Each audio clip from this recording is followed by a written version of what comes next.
Hello,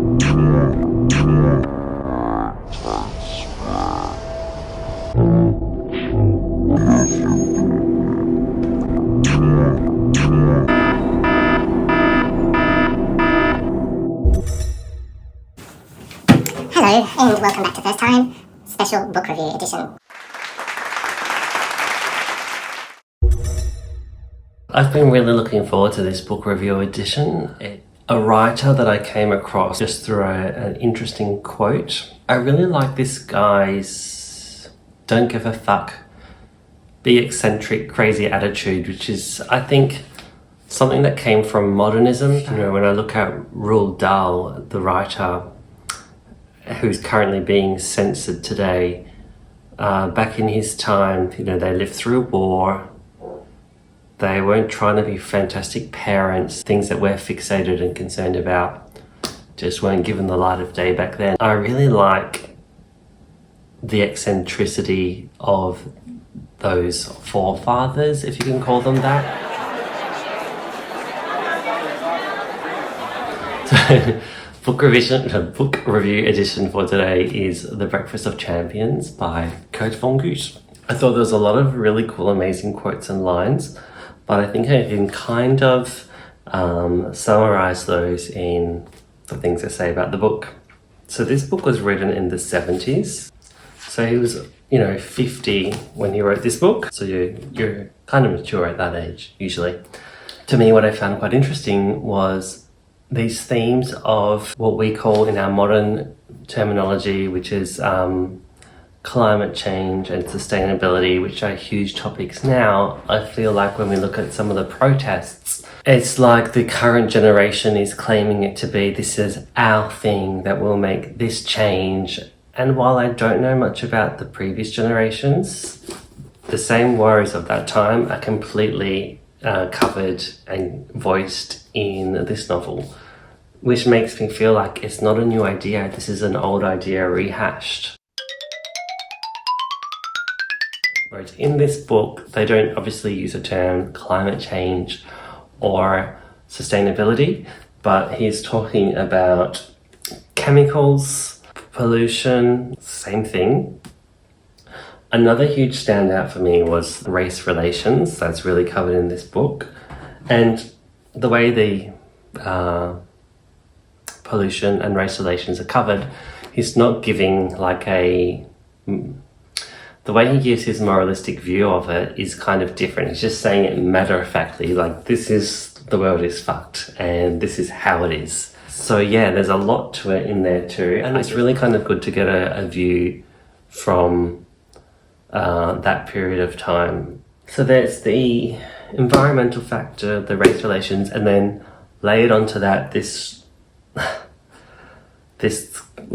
characters in here, but I feel like the writer is injecting a massive existential crisis into his characters. And I honestly can say it's something that I can relate to. Me personally, I never really, followed the same route as most people growing up and so forth. So, feeling connected in the world doesn't always happen when you don't go down, the same path.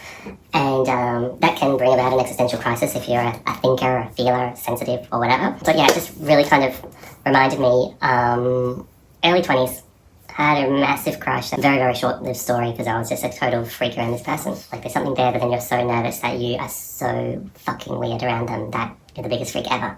And then you just spend all of your time thinking, why the fuck were you? And then, you want to get over it, but it just destroys you. But it's like a crush that never has the potential to go anywhere. Like, in your head, it could always be perfect because you can't inject the dose of reality to see how it would have been, so your mind can just make shit up. I had this dream, and it was like the end of life, and I was kind of in heaven. And there was this really tall, long, you could call it phallic, but whatever. It was just like a Rapunzel tower that I was in, and then my favorite person that I was obsessed with me, and we were just, this is us together for eternity now. It's like what was meant to be. It was really cool because we could elevate, so we're just floating in the sky, and then all of a sudden these it was like a shadow of smoke came through, but it was like spirits. It's an intense dream. He had a sword and he wanted to go and fight them away. So he left to fight, and then I realised that this is my eternity. He was gone. And then I was alone, and then I couldn't handle it. And then I'm at the bottom, there's gravity again in this tower, and then there's this person saying, don't worry, like there's other people around you, and they were all robots, and they had a cord in them. I'm like saying to this person, look, see, they're not even real people. It's kind of like an existential crisis because you're really detached from... You don't even look at other people as real people. You're kind of just like, you're just automatons. And that is totally here in this book. I'm sure like there's a whole heap of people out there that, you know, Kurt Vonnegut is on their list. So I'm with you. I really do like this guy. I'm looking forward to discovering more of him. And that's because I think he's eccentric. I'm just going to read a couple of passages from the story just to give some commentary on what I've already spoken about. In talking about like the dehumanization of people, he really refers to people as machines. You are surrounded by loving machines, hating machines, greedy machines, unselfish machines, brave machines, cowardly machines, truthful machines, lying machines, funny machines, solemn machines, he reads. Their only purpose is to stir you up in every conceivable way, so the creator of the universe can watch your reactions. They can no more feel or reason than grandfather clocks. The creator of the universe would now like to apologize not only for the capricious, jostling companionship he provided during the test, but for the trashy, stinking condition of the planet itself. The creator programmed robots to abuse it for millions of years, so it would be a poisonous, festering cheese when you got here. Also, he made sure it would be desperately crowded by programming robots, regardless of their living conditions, to crave sexual intercourse and adore infants more than almost anything. So, it's like the delusion of someone that is so narcissistic and egocentric to feel like you're the only person in this universe and it's all been made as a test for you, and everything that's happened before and all of these inanimate objects or living beings is all around to create a condition to test you in this universe.